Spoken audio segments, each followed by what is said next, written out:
Mūsu šodienas varonis – divas dzīves gudras senioras. Viņas daudz dzīvē pieredzējušas, arī jautājumos par naudu, krāšanu, lielākiem un mazākiem tēriņiem un, protams, sapņu piepildīšanu. Aija. Ne, Rūta. Es esmu Rūta. Šogad Ziemassvētkos man paliks 77 gadi. Es esmu perfekcioniste. Mani sauc Aija. Es savu vecumu neatklāšu. Viņš ir dižens. Man patīk dzīve un dzīvot. Cik garš bija jūsu aktīvā darba mūža? 65 noteikti. 65? Jā, 65. Es domāju, ka man ir ļoti garš darba stāžs. Un es esmu izglītībā nostrādājis 46 gadus. Tagad, kad esat pelnīta atpūtā, ar ko aizpildāt savu brīvo laiku? Es ļoti daudz apmeklēju dažādus kultūras pasākumus. Es arī esmu Latviešu biedrības pensionāto skolotāju kluba biedre, valdes biedre. Ja es tā domāju par šiem saviem pensijas gadiem, es esmu tikpat aizņemta, cik es biju darbā, jo es darbā intensīvi un daudz strādāju. Es esmu tikpat aizņemta un varbūt pat vēl aizņemtāka. Aija, bet mēs taču esam abas vienā klubā un mēs kopā apmeklējam teātrus. Jā, mēs to Aija vēl nepiebilda. Ļoti daudz mēs kopā. Koncertus arī. Koncertus, jā, tiešām daudz. Vai ar pensiju pietiek tikai, lai nomaksātu rēķinus, vai paliek arī kas pāri? Mēs visu mūžu esam no pirmās vai tur kapeikas vai centa vai maksājuši nodokļus. Un tas arī atsaucas mūsu tagadējā dzīvē. Vai es varu vēl kaut ko citu? Jā, es varu. Jā. Man arī pensija ir pietiekoša. Es varu atļauties. Man ir arī, es varu uzkrāt. Tā kā es nesūdzos par savu pensiju.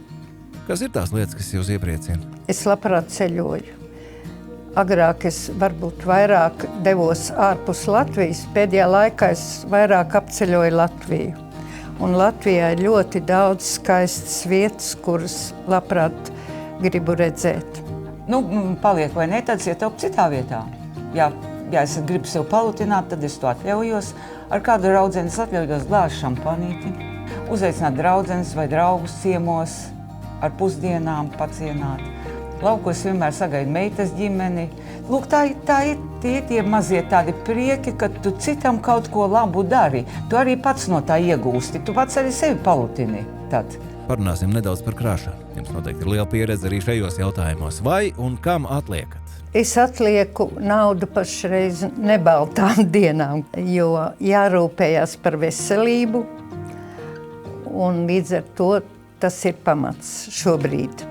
Es pašlaik tiešām, tā var teikt, krāju, atlieku un jau pa daļām šo braucienu finansēju. Es gribu aizbraukt, man brālis nedzīvo Latvijā, es vēlreiz viņu mūžā gribu personīgi satikt, jo uz Latviju viņš neatbrauks, viņš dzīvo citā kontinentā, Amerikā. Seniori parasti ir disciplinēti, ar dabisku instinktu krāt. Tomēr bieži vien seniori savu naudu tur zeķē vai parastā norēķina kontā bankā. Izmēģiniet zaļo krājkontu un pārlieciet savus līdzekļus tur. Tas palīdzēs jūsu naudai pelnīt procentus un nodrošināt zaļāku vidi nākamajām paudzēm. Te būs neliels piemērs. Ja katru mēnesi jūs atliktu, piemēram, 55 eiro, tad pēc 3 gadiem jūs būtu sakrājušas vairāk kā 3000 eiro. Pie tām jūsu līdzekļi palīdzētu iniciatīvām, kas ļauj dzīvot vidē draudzīgāk. Un, protams, jūs naudu par šo labo darbu pelnīt arī procentus. Jo, kā Rūta jau minēja, ka tu citam kaut ko labu dari, tu arī pats no tā iegūsti. Ko jūs darīt ar 3000 eiro? Lūk, man būtu šis brauciens, par ko es jau stāstīju. Jo, ziniet, mūsu gados mazāk mantu ir vairāk. Un jūs, Aija, varbūt aizvest Rūtu uz teātri?